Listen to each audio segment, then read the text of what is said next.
Yo acuso de Monseñor Carlo María Vigano. Errores y herejías de Bergoglio hacen nula su elevación al trono de Pedro.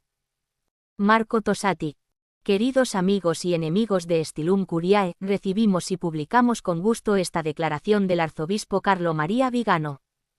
Yo acuso. Declaración de Monseñor Carlo María Vigano,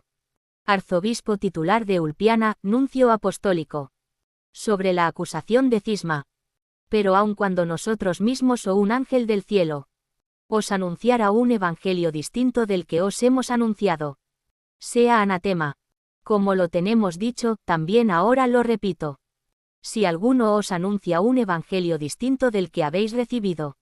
sea anatema. Cuando pienso que estamos en el Palacio del Santo Oficio, testigo excepcional de la tradición y de la defensa de la fe católica, no puedo evitar pensar que estoy en mi casa, y que soy yo, a quien llamáis el tradicionalista, quien debe juzgaros. Así se expresó el arzobispo Marcel Lefebvre en 1979, convocado al ex Santo Oficio, en presencia del prefecto cardenal Seper y de otros 2 prelados. Tal como declaré en el comunicado del pasado 20 de junio, no reconozco la autoridad ni del tribunal que pretende juzgarme, ni de su prefecto, ni de quienes lo nombraron. Esta decisión mía, ciertamente dolorosa, no es fruto de la precipitación ni de un espíritu de rebelión, sino que está dictada por la necesidad moral que, como obispo y sucesor de los apóstoles, me obliga en conciencia a dar testimonio de la verdad, es decir, de Dios mismo, de nuestro Señor Jesucristo. Afronto esta prueba con la determinación que me da el saber que no tengo ningún motivo para considerarme separado de la comunión con la Santa Iglesia y con el Papado, a los que siempre he servido con devoción y fidelidad filiales.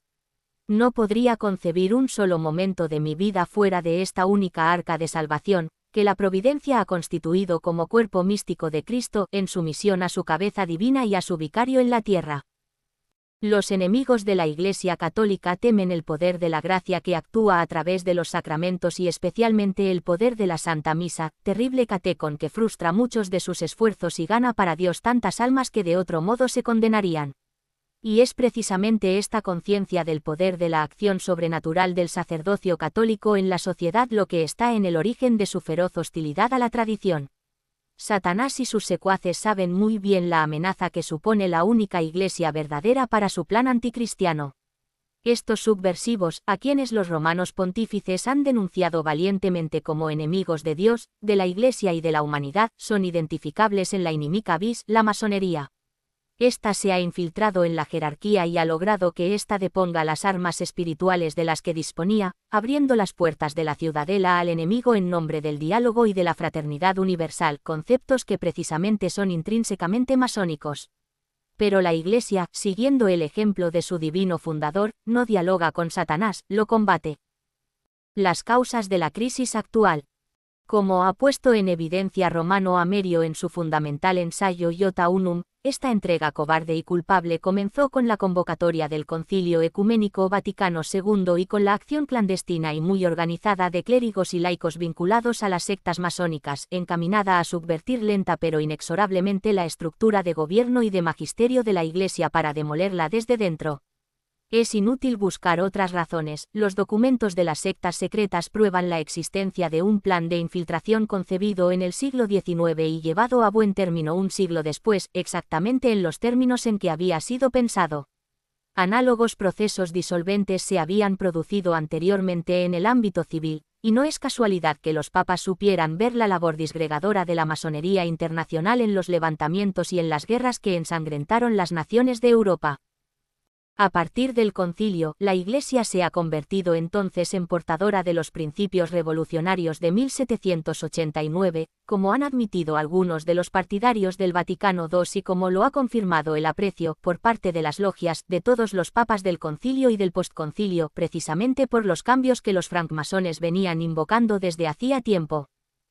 El cambio, o mejor dicho, el ayornamiento, ha sido tan central en la narrativa del concilio como para constituir la marca distintiva del Vaticano II y situar esta asamblea como el termibus postquem que sanciona el fin del ancien regime, el de la vieja religión, el de la misa vieja, del preconcilio, y el comienzo de la Iglesia conciliar, con su nueva misa, y la relativización sustancial de todos los dogmas. Entre los partidarios de esta revolución aparecen los nombres de quienes hasta el pontificado de Juan XXIII habían sido condenados y apartados de la enseñanza por su heterodoxia. La lista es larga e incluye también a ese Ernesto Buonaiuti, excomulgado Vitandus, amigo de Roncalli, que murió impenitente en la herejía y a quien hace pocos días el presidente de la Conferencia Episcopal Italiana, el cardenal Matteo Zuppi, conmemoró con una misa en la Catedral de Bolonia, según informa con énfasis mal disimulado Il Faro di Roma. Casi 80 años después, un cardenal completamente en línea con el Papa se estrena precisamente con un gesto litúrgico que tiene en todos los sentidos el sabor de la rehabilitación. O al menos de un primer paso en esa dirección. La Iglesia y la anti-Iglesia. Estoy, pues, citado ante el tribunal que ha tomado el lugar del Santo Oficio para ser juzgado por cisma, mientras el jefe de los obispos italianos, enumerado entre los candidatos papales y completamente en línea con el Papa, celebra ilícitamente una misa de sufragio por uno de los peores y más obstinados exponentes del modernismo contra el cual la Iglesia, aquella de la que, según ellos, yo sería separado, había pronunciado la más severa sentencia de condena. En 2022, en el diario Avvenire de la CEI, el profesor Luigino Bruni tejía el panegírico del modernismo en estos términos: un proceso de renovación necesario para la Iglesia católica de su tiempo, todavía impermeable a los estudios críticos sobre la Biblia que desde hacía muchas décadas estaban surgiendo en el mundo protestante. Aceptar los estudios científicos e históricos sobre la Biblia era para Buonaiuti el camino principal para el encuentro de la Iglesia con la modernidad. Un encuentro que, en cambio, no se produjo porque la Iglesia católica seguía dominada por los teoremas de la teología neoescolástica y bloqueada por el miedo contrarreformista a que los vientos protestantes pudieran invadir finalmente el cuerpo católico. Bastarían estas palabras para hacer comprender el abismo que separa a la Iglesia católica de la que la sustituyó con el Concilio Vaticano II cuando los vientos protestantes invadieron finalmente el cuerpo católico. Este último episodio no es más que el último de una serie interminable de pequeños pasos, de silenciosas aquiescencias, de guiños cómplices con los que las más altas esferas de la jerarquía conciliar han hecho posible el tránsito de los teoremas de la teología neoescolástica, es decir, de la formulación clara e inequívoca de los dogmas, a la actual apostasía. Nos encontramos en la situación surrealista en la que una jerarquía se define católica y, por lo tanto, exige obediencia por parte del cuerpo eclesial, mientras que al mismo tiempo profesa doctrinas que antes del concilio la Iglesia había condenado, y condena como heréticas a doctrinas que hasta entonces habían sido enseñadas por todos los papas. Esto sucede cuando se quita lo absoluto a lo verdadero y se lo relativiza, adaptándolo al espíritu del mundo. ¿Cómo actuarían hoy los papas de los últimos siglos? Me considerarían culpable de cisma, o más bien condenarían a quien pretende ser su sucesor. Junto conmigo, el Sanedrín modernista juzga y condena a todos los papas católicos, porque la fe que ellos defendieron es la mía, y los errores que Bergoglio defiende son los que ellos, sin excepción, condenaron. Hermenéutica de la ruptura. Me pregunto entonces qué continuidad puede darse entre dos realidades opuestas y contradictorias entre sí. Entre la Iglesia conciliar y sinodal de Bergoglio y la, bloqueada por el miedo contrarreformista, de la que se distancia ostensiblemente. ¿Y de qué Iglesia estaría en estado de cisma si la que se dice católica se diferencia de la verdadera Iglesia precisamente en su predicación de lo que aquella condenaba y en su condena de lo que ésta predicaba? Los seguidores de la Iglesia conciliar responderán que ello se debe a la evolución del cuerpo eclesial en una renovación necesaria, mientras que el magisterio católico nos enseña que la verdad es inmutable y que la doctrina de la evolución de los dogmas es herética.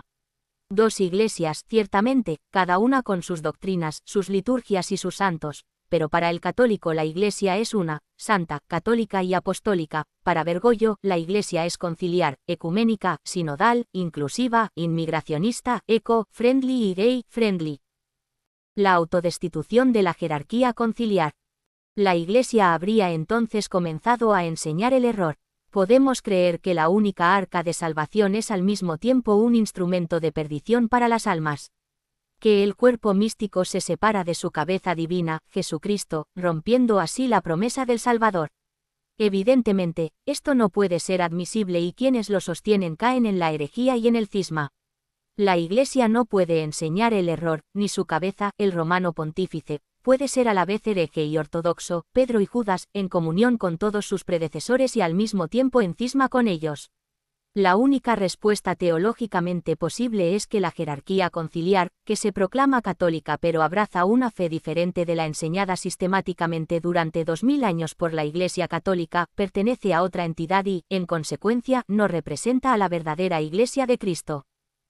A quienes me recuerdan que el arzobispo Marcel Lefebvre nunca llegó a cuestionar la legitimidad del romano pontífice, aun reconociendo la herejía e incluso la apostasía de los papas conciliares, como cuando exclamó: «Roma ha perdido la fe. Roma está en apostasía». Les recuerdo que en los últimos 50 años la situación ha empeorado dramáticamente y que muy probablemente este gran pastor actuaría hoy con igual firmeza, repitiendo públicamente lo que entonces decía solo a sus clérigos. En este concilio pastoral, el espíritu del error y de la mentira ha podido obrar a sus anchas, colocando por doquier bombas con retardo que harán estallar las instituciones a su debido tiempo. Principes et Directives, 1977. Y también, quien está sentado en el trono de Pedro participa en cultos de falsos dioses. ¿Qué conclusión debemos sacar, quizá dentro de unos meses, frente a estos reiterados actos de comunicación con los falsos cultos? No lo sé, me lo pregunto, pero es posible que nos veamos obligados a creer que el Papa no es Papa. Porque a primera vista me parece, todavía no quiero decirlo de manera solemne y pública, que es imposible que sea Papa quien es hereje pública y formalmente. 30 de marzo de 1986. ¿Por qué entendemos que la Iglesia sinodal y su líder Bergoglio no profesan la fe católica? Por la adhesión total e incondicional de todos sus miembros a una multiplicidad de errores y herejías ya condenados por el magisterio infalible de la Iglesia católica y por su ostensible rechazo de toda doctrina, precepto moral, acto de culto y práctica religiosa no sancionada por su concilio. Ninguno de ellos puede en conciencia suscribir la profesión de fe tridentina y el juramento antimodernista, porque lo que ambos expresan es exactamente lo contrario de lo que el Vaticano II y el llamado magisterio conciliar insinúan y enseñan. Dado que no es teológicamente sostenible que la Iglesia y el Papado sean instrumentos de perdición y no de salvación, debemos concluir necesariamente que las enseñanzas heterodoxas transmitidas por la llamada Iglesia conciliar y los papas del concilio, desde Pablo VI en adelante, constituyen una anomalía que pone seriamente en duda la legitimidad de su autoridad magisterial y de gobierno. El uso subversivo de la autoridad. Debemos comprender que el uso subversivo de la autoridad en la Iglesia con vistas a su destrucción, o a su transformación en una Iglesia distinta de la querida y fundada por Cristo, constituye en sí mismo un elemento suficiente para dejar sin efecto la autoridad de este nuevo sujeto que se ha superpuesto dolosamente a la Iglesia de Cristo usurpando su poder. Por eso no reconozco la legitimidad del dicasterio que me juzga. Las modalidades con las que se llevó a cabo la acción hostil contra la Iglesia católica confirma que fue planificada y deseada, porque de lo contrario los que la denunciaban habrían sido escuchados y los que cooperaban con ella se habrían detenido inmediatamente. Ciertamente, con los ojos de la época y la formación tradicional de la mayoría de los cardenales, obispos y clérigos, el escándalo de una jerarquía que se contradecía a sí misma aparecía como una enormidad tal que indujo a muchos prelados y clérigos a no querer que fuera posible que los principios revolucionarios y masónicos pudieran encontrar aceptación y promoción en la Iglesia. Pero este fue el golpe maestro de Satanás, como lo llamó el arzobispo Lefebvre, que supo aprovechar el connatural respeto y amor filial de los católicos por la sagrada autoridad de los pastores para inducirles a anteponer la obediencia a la verdad, quizá con la esperanza de que un futuro papa pudiera sanar de algún modo el desastre que se había producido y cuyos resultados perturbadores ya podían preverse. Esto no sucedió, a pesar de que algunos habían dado valientemente la voz de alarma. Y yo mismo me cuento entre los que en aquella fase convulsa no se atrevieron a oponerse a errores y desviaciones que aún no habían mostrado plenamente su valor destructivo. No quiero decir con esto que no viera lo que estaba ocurriendo, sino que no encontré, debido al intenso trabajo y a las tareas absorbentes de carácter burocrático y administrativo al servicio de la Santa Sede, las condiciones para captar la gravedad sin precedentes de lo que estaba ocurriendo ante nuestros ojos. El enfrentamiento. La ocasión que me llevó al enfrentamiento con mis superiores eclesiásticos comenzó cuando era delegado para las representaciones pontificias, luego como secretario general de la Gobernación y finalmente como nuncio apostólico en Estados Unidos. Mi guerra contra la corrupción moral y financiera desató la furia del entonces secretario de Estado, el cardenal Tarcisio Bertone, cuando, de acuerdo con mis responsabilidades como delegado para las representaciones pontificias, denuncié la corrupción del cardenal M.C. Carrick y me opuse a la promoción al episcopado de candidatos corruptos e indignos presentados por el secretario de Estado, quien me hizo trasladar a la gobernación porque le impedía hacer obispos a quienes él quería. También fue Bertone, con la complicidad del cardenal Lajolo, quien obstaculizó mi trabajo destinado a contrarrestar la corrupción generalizada en la gobernación, donde ya había conseguido importantes resultados más allá de todas las expectativas. Fueron de nuevo Bertone y Lajolo quienes convencieron al Papa Benedicto XVI de que me echara del Vaticano y me enviara a Estados Unidos. Aquí me encontré con que tenía que lidiar con las vergonzosas actitudes del cardenal M.C. Carrick, incluidas sus peligrosas relaciones con figuras políticas de la administración Obama, Biden y a nivel internacional, que no dudé en denunciar al secretario de Estado Parolin, quien no las tuvo en cuenta. Esto me llevó a considerar de otra manera muchos acontecimientos de los que había sido testigo durante mi carrera diplomática y de pastor, a captar su coherencia con un único proyecto que, por su propia naturaleza, no podía ser ni exclusivamente político ni exclusivamente religioso, ya que incluía un ataque global a la sociedad tradicional basada en la enseñanza doctrinal, moral y litúrgica de la Iglesia. La corrupción como instrumento de chantaje. Así, de ser un nuncio apostólico apreciado, por lo que el propio cardenal Parolin reconoció el otro día mi lealtad, honradez, equidad y eficacia ejemplares, he pasado a ser un arzobispo incómodo, no solo por haber exigido justicia en los procesos contra prelados corruptos, sino también y sobre todo por haber dado una clave de lectura que muestra cómo la corrupción en la jerarquía fue una premisa necesaria para controlarla, manipularla y obligarla mediante el chantaje a actuar contra Dios, contra la Iglesia y contra las almas. Y este modus operandi que la masonería había descrito minuciosamente antes de infiltrarse en el cuerpo eclesial, es especular al adoptado en las instituciones civiles, donde los representantes del pueblo, especialmente en los niveles más altos, son chantajeados en gran medida porque son corruptos y están pervertidos. Su obediencia a los delirios de la élite globalista conduce a los pueblos a la ruina, a la destrucción, a la enfermedad, a la muerte no solo del cuerpo, sino también del alma. Porque el verdadero proyecto del nuevo orden mundial, al que Bergoglio está esclavizado y del que extrae su legitimidad de los poderosos del mundo, es un proyecto esencialmente satánico, en el que la obra de la creación del Padre, de la redención del Hijo y de la santificación del Espíritu Santo es odiada, borrada y falsificada por los Simia Dei y sus servidores. Si ustedes no hablan, gritarán las piedras. Ser testigos de la subversión total del orden divino y de la propagación del caos infernal con la celosa colaboración de la cúpula vaticana y del episcopado, nos hace entender de cuán terribles son las palabras de la Virgen María en la Salet: Roma perderá la fe y se convertirá en la sede del anticristo, y qué odiosa traición constituye la apostasía de los pastores y la aún más inaudita apostasía de quien se sienta en el trono del Vitísimo Pedro. Si yo permaneciera en silencio ante esta traición, que se consuma con la temible complicidad de muchos, demasiados prelados que no quieren reconocer en el Concilio Vaticano II la causa principal de la actual revolución y en la adulteración de la Misa Católica el origen de la disolución espiritual y moral de los fieles, faltaría al juramento que hice el día de mi ordenación y que renové con ocasión de mi consagración episcopal. Como sucesor de los apóstoles no puedo ni quiero aceptar asistir a la demolición sistemática de la Santa Iglesia y a la condenación de tantas almas sin intentar por todos los medios oponerme a todo ello. Tampoco puedo considerar que un silencio cobarde en aras de una vida tranquila sea preferible al testimonio del Evangelio y a la defensa de la verdad católica. Una secta cismática me acusa de cisma, eso debería bastar para demostrar la subversión que se está produciendo. Imagínense qué imparcialidad de juicio ejercerá un juez que depende del que acuso de usurpador. Pero precisamente porque este asunto es emblemático, me gustaría que los fieles, que no tienen por qué conocer el funcionamiento de los tribunales eclesiásticos, comprendieran que el delito de cisma no se consuma cuando existen razones fundadas para considerar dudosa la elección del Papa, a causa del vicio de consenso y por las irregularidades o violaciones de las normas que rigen el cónclave. La bula cum ex apostolatus officio de Pablo IV estableció a perpetuidad la nulidad del nombramiento o elección de cualquier prelado, incluido el Papa, que hubiera caído en la herejía antes de su promoción a cardenal o elevación a romano pontífice.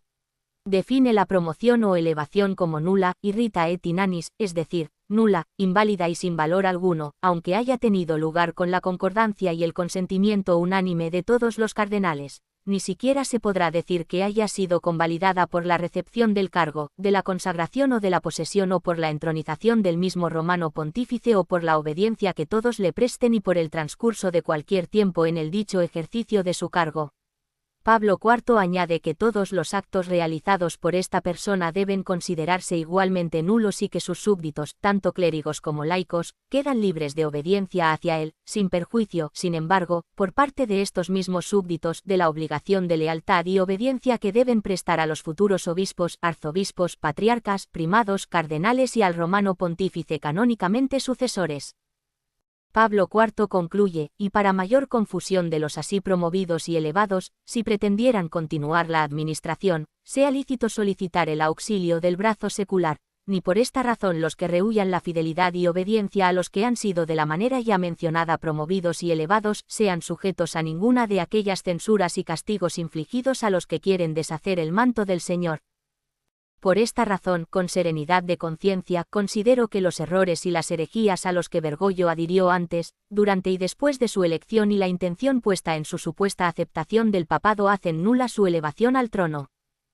Si todos los actos de gobierno y magisterio de Jorge Mario Bergoglio, en su contenido y en su forma, resultan ajenos e incluso en conflicto con lo que constituye la actuación de cualquier papa, si hasta un simple creyente e incluso un no católico comprenden la anomalía del rol que Bergoglio está desempeñando en el proyecto globalista y anticristiano llevado adelante por el Foro Económico Mundial, las agencias de la ONU, la Comisión Trilateral, el Grupo Bilderberg, el Banco Mundial y todas las demás ramificaciones tentaculares de la élite globalista. Esto no demuestra en absoluto mi voluntad de cisma al poner de relieve y denunciar esta anomalía. Sin embargo, se me ataca y se me persigue porque hay quienes se engañan pensando que condenándome y excomulgándome mi denuncia del golpe de Estado pierde consistencia. Este intento de silenciar a todos no resuelve nada y, de hecho, hace más culpables y cómplices a quienes tratan de ocultar o minimizar la metástasis que está destruyendo el cuerpo eclesial. La deminutio del papado sinodal.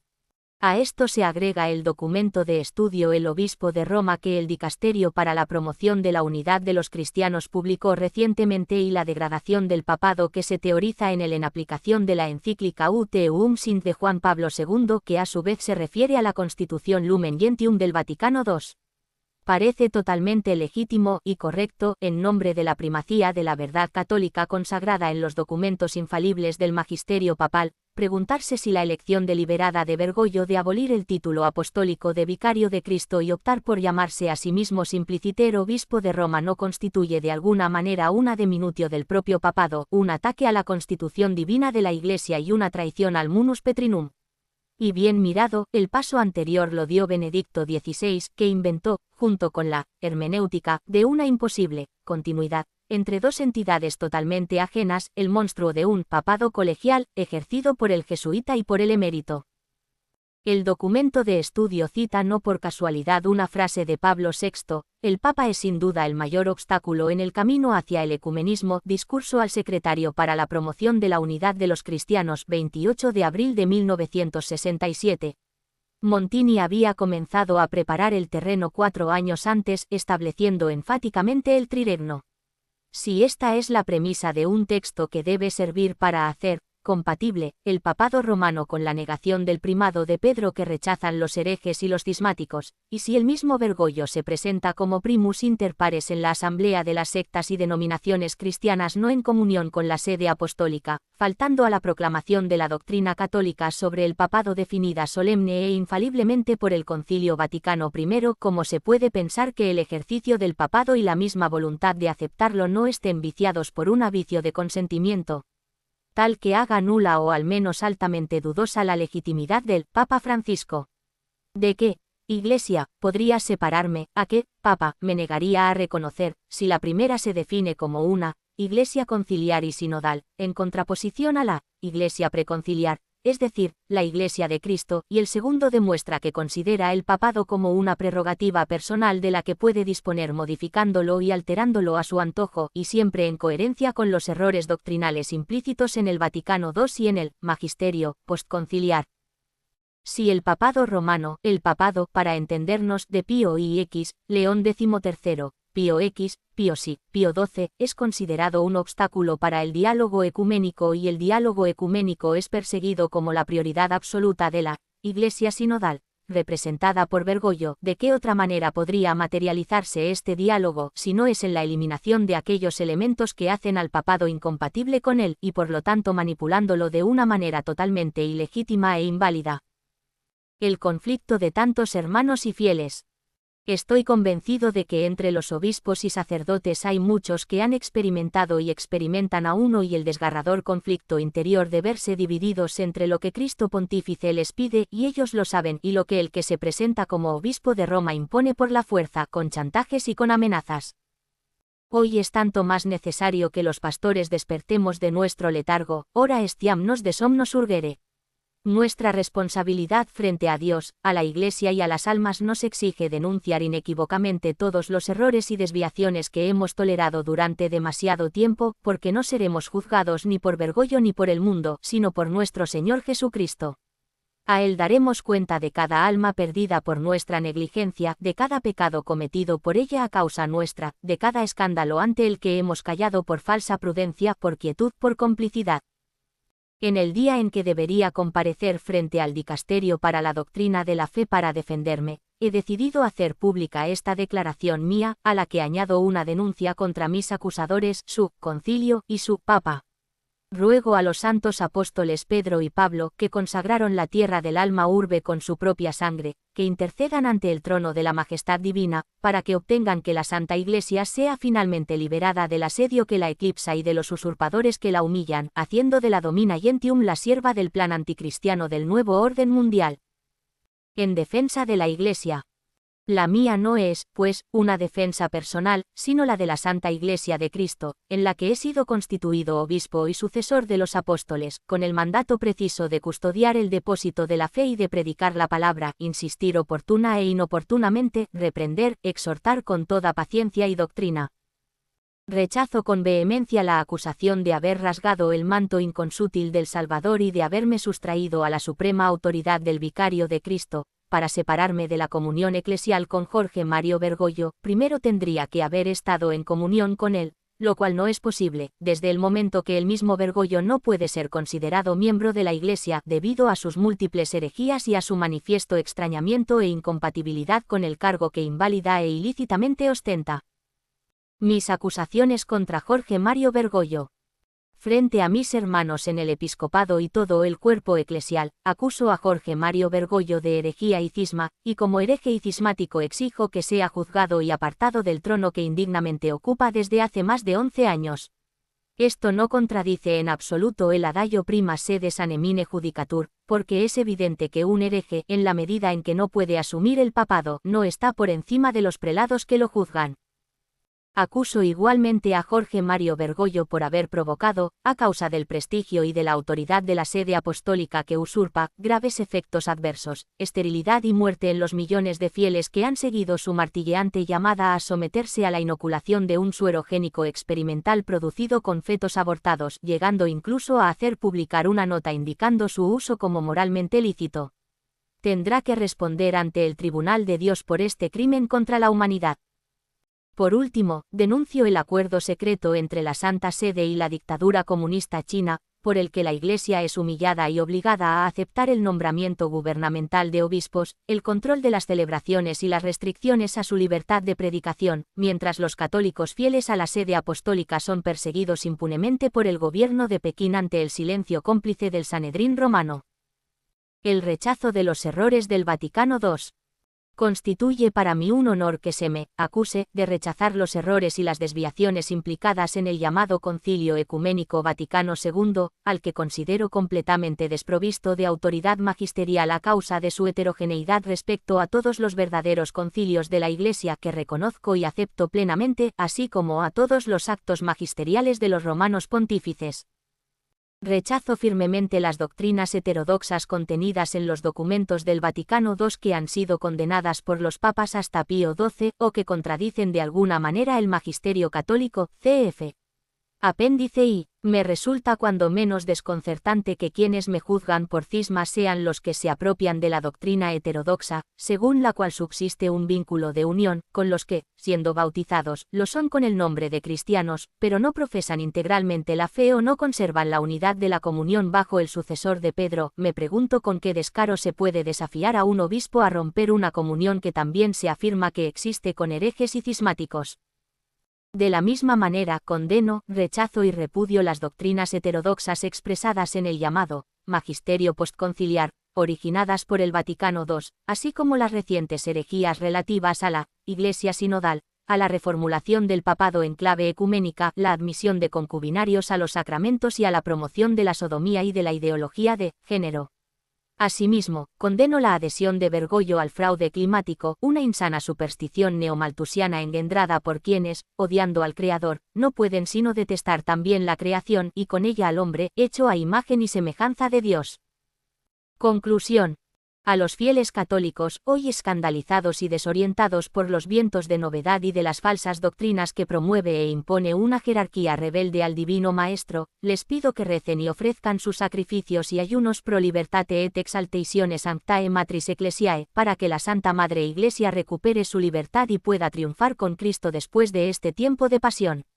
Que los que han tenido la gracia de ser incorporados a ella en el bautismo no abandonen a su madre, hoy sufriente y postrada, tempora bona veniant, pax Christi veniat, regnum Christi veniat. Dado en Viterbo, 28 de junio del año del Señor 2024, vigilia de los santos apóstoles Pedro y Pablo. Mas Carlo María Vigano, arzobispo.